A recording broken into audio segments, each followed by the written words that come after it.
Recording in progress. So I invite you to take a comfortable breath now, and then just let it go. I invite you to let your vision soften. You might even close your eyes if you would like. And imagine that you're setting out for a walk on a smooth, well-marked pathway. You step along, feeling calm but alert. You move mindfully, following the path. Perhaps there's a question in your mind, or something worrying you, or perhaps a yearning. As you walk, the path before you turns to the right, then curves gently onward. The path continues along these curves, sometimes nearly doubling back on itself. As it unfolds before you, you simply follow it, moving at your own pace. You make a final turn, and now you step into a wider space that invites you to pause, to breathe deeply. You feel that you're welcome to rest here for as long as you need to, that here you can relinquish your cares, let go of the questions you've carried, and so you rest. You breathe. Perhaps you even stretch your arms to the sun, sing, pray. And when you step back onto the path, returning along the curves and turns, your mind opens to new insight, flashes of wisdom, or perhaps a deeper peace as you journey toward the place where the path began. Welcome to the labyrinth, an ancient symbol for the life journey, a modern metaphor for the human quest for meaning. Welcome to the labyrinth, a purposeful path that spirals us deep into our own center and returns us back into the world renewed. Labyrinths have existed on nearly every continent and in many different cultures for thousands of years. They've been used as tools for meditation, prayer, and ritual. Carl Jung referred to the labyrinth as an archetype, a symbol imprinted on human consciousness over time. He called it an archetype of transformation. The labyrinth, I say, is a very special kind of archetype because it can be made big enough for us to step inside and move around. I met my first labyrinth in the mid-1990s when I was serving a church in the Seattle area. A dear friend invited me to go with her to try walking a large labyrinth painted on canvas at a local Episcopal cathedral one evening. The labyrinth had been brought there by the Reverend Dr. Lauren Artress, a priest from Grace Cathedral in San Francisco. Artress was leading a labyrinth renaissance of sorts, bringing this ancient symbol back into contemporary congregations. Now, I didn't really know what a labyrinth was, but I trusted my friend. Walking the labyrinth that evening touched me very deeply. Up until that point, I dabbled with a few spiritual practices. This is quite a confession for a minister, not really having a spiritual practice. I tried a little sitting meditation here, a little yoga over there, sort of a half-hearted prayer every now and then, which was difficult for someone raised humanist. But in that candlelit cathedral, my mind quieted and my heart opened. The rhythm of my steps, the act of turning, meandering, and even feeling a little bit lost at times was the perfect metaphor for my life. But it was effortless. All I had to do was keep putting one foot in front of the other, and the path led me into the center. The process of entering, reflective walking, and then being birthed back into the world felt organic and human, universal, and transformative. The labyrinth I walked that night was one of the two most common labyrinth forms, the medieval labyrinth. If you look at the labyrinths in front of you, the medieval is here on the left. That particular medieval labyrinth is the one patterned after one created in the 11th century at the Chartres Cathedral in France. Many such labyrinths were installed in the cathedrals in Europe in the High Middle Ages as a safe place of pilgrimage for Christians during the Crusades. Wasn't safe for them to travel on pilgrimage to Jerusalem, so they made pilgrimages to labyrinth cathedrals. The other most common labyrinth pattern is the classical labyrinth, and that's the upper one on the right here. This particular labyrinth pattern is more than at least 4,000 years old. It's been found on ancient manuscripts, carved into stone walls or rocks on many continents, engraved on coins in ancient Greece, as you saw in the children's story, and woven into the baskets of the Native American Tohono O'odham people who live in present-day Arizona. And you'll see the Tohono O'odham labyrinth, the man in the maze, on the lower shelf of labyrinths. The labyrinth has also been found in India and discovered laid out in full walking size on the shores of Scandinavia and Europe, among other places. Now, if these labyrinths look like mazes, you're not alone in thinking that. People do often confuse the two. The difference is in a maze, we run into dead ends and multi-path intersections. Walking a maze or tracing one with a pencil. Anybody do that when you were a kid? Have those maze books? Yeah.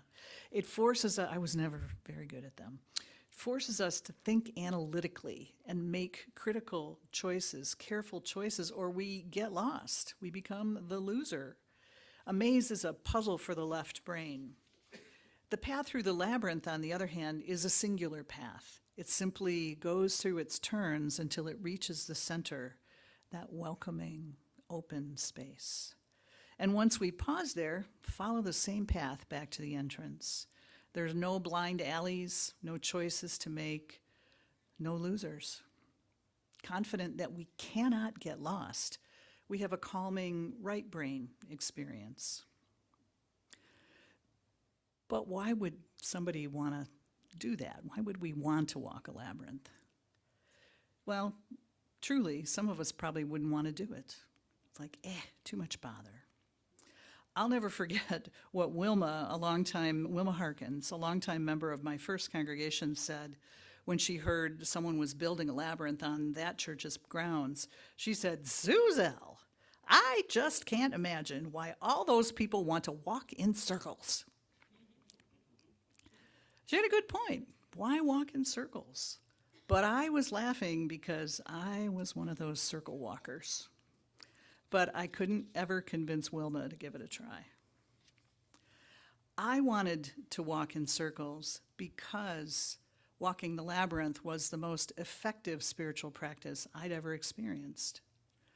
Spiritual practices, of course, are the activities we engage in on a regular basis that connect us with the depth dimension of life.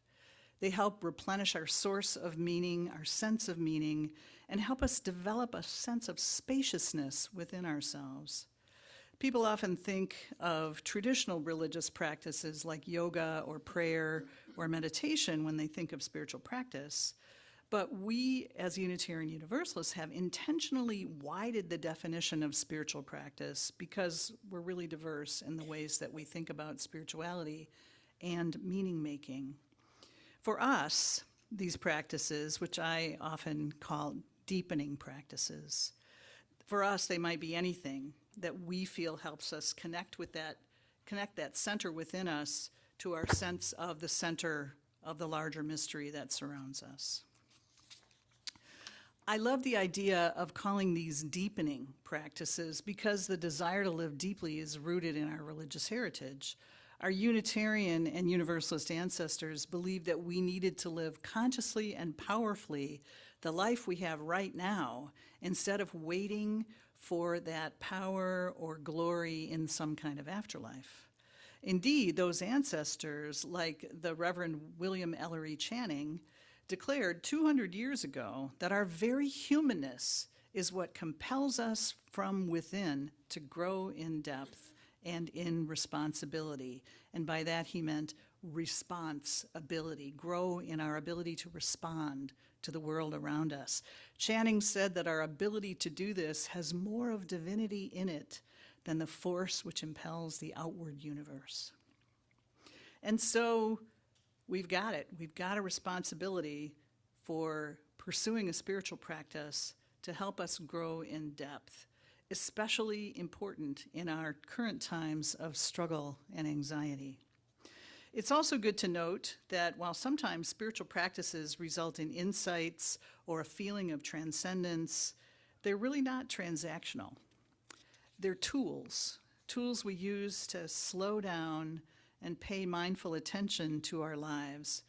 They might make us feel good, but they're not necessarily something we do to get the reward of feeling good.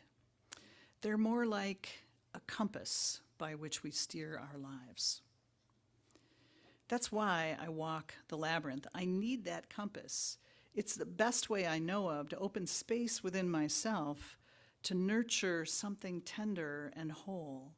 It's a practice that helps me be centered and resilient through all of life's challenges and changes. So even though people have been creating and using labyrinths for thousands of years, exactly how and when the labyrinth originated is still something of a mystery. Herman Kern he's passed away now, an internationally known art historian, and he studied the archaeological record and theorized that the earliest labyrinth probably wasn't a pattern drawn out on a flat surface like the ones you see before you. He theorized that it was a ritual dance, a set of steps and turns passed down through the generations by physical teaching. And then one day, somebody wrote it down, somebody drew it out, so the pattern would not be lost. Herman Kern's research and that of other scholars has revealed that the classical labyrinth pattern, the one here on the right, emerged in human consciousness on several continents at about the same time. So not transmitted by travelers, but sort of emerged organically at the same time, at places widely disparate from each other. The stone labyrinths, found near the shore around the Baltic Sea, are believed to have been walked by medieval fishermen before setting out onto the water. They did this to ensure good winds and a good catch of fish. There are turf labyrinths in England that were used for courtship rituals. And in India, I love this image, it is said that the labyrinth was traced in powdered herbs on a bronze plate. And then those herbs were dissolved in water and given to a pregnant woman in labor to help guide the baby forth from her body. What I know from my own labyrinth walks and what I hear from others is that the labyrinth often presents us with symbols and metaphors that give us a different understanding of our own lives. So here's a story about that. Some years ago, Sally Quinn, who was a columnist for the Washington Post, wrote about the labyrinth she visited one sunny afternoon in California. As she walked, a light breeze whispered through the leaves of the live oak trees that surrounded that labyrinth. Sally wrote, "I began concentrating on my son, Quinn, who had severe learning disabilities. What would become of him? We had had a particularly difficult year, and I was in despair. I entered the labyrinth and began to make my way toward the center," she said. "Once I got there, I sat down and looked straight ahead. My eyes fell on a huge pine tree right in front of me that I hadn't noticed before. It had beautiful spreading boughs as though it was embracing the whole circle of the labyrinth. It was one of the prettiest trees I'd ever seen, and it was the only pine amid all the live oaks." As she sat in the center of the labyrinth, Sally experienced a sudden stroke of clarity. That pine tree, That was her son, Quinn. She wrote, "He was different from all the other trees, but he was more beautiful. I began to cry. How could I not have realized this all along?" In that moment, in the center of that labyrinth, Sally Quinn's view of her son transformed, and her view of herself transformed. She wrote, "And because I told my son about the experience with the pine and the oaks, he decided to make a life using his problems to help others." And indeed, her son, Quinn Bradley, wrote a book about growing up with learning disabilities and created a website in the early days of people understanding more about learning disabilities to help other folks who were like him. Robert Ferre, the author of our reading, writes, "Walking the labyrinth is another way of tapping into forces beyond our normal conscious mind. It takes us to some ancient part of ourselves as old as the turning of the planets and stars, as old as earth energies, back to the time when night was dark in a world lit only by stars, when people knew the sky and nature was a part of us and we were part of it. This is something lost in our modern world, and the imbalance that it causes cries out for resolution. The labyrinth answers that call. That's why it touches so many people so forcefully." I've entered the labyrinth many times over the years with many a life question, many a longing for peace or healing. I've also walked with nothing but an open heart. I've walked labyrinths in cities across the United States. My husband could tell you stories. Every trip, I'm like, "Hey, there's a labyrinth over there. Can we stop?" I've walked in Canada and Costa Rica as well, and I've walked by myself and I've walked with other people.